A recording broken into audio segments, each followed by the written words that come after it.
Hey everyone, welcome back to the channel.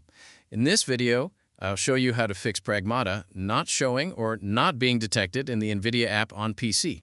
Follow these steps one by one, and your game should appear correctly. Let's get started. First, open the NVIDIA app. Go to the Graphics section. Click on the three dots. Now click on Refresh.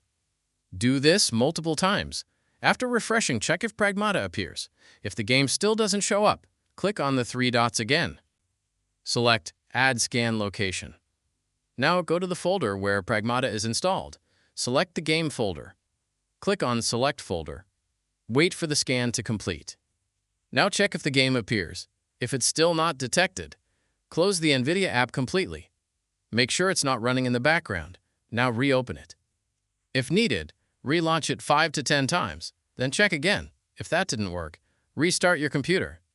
Once your system boots back up, open the NVIDIA app again. Check if Pragmata is now detected. If the issue persists, open the NVIDIA app, go to the Drivers tab, click on Check for Updates, install the latest driver. If your driver is already updated, try reinstalling it. Once done, relaunch the NVIDIA app and check again. After trying all these methods, Pragmata should now appear in the NVIDIA app. One of these solutions will fix the issue. If this video helped you, don't forget to like, subscribe, and leave a comment. Thanks for watching, and I'll see you in the next one.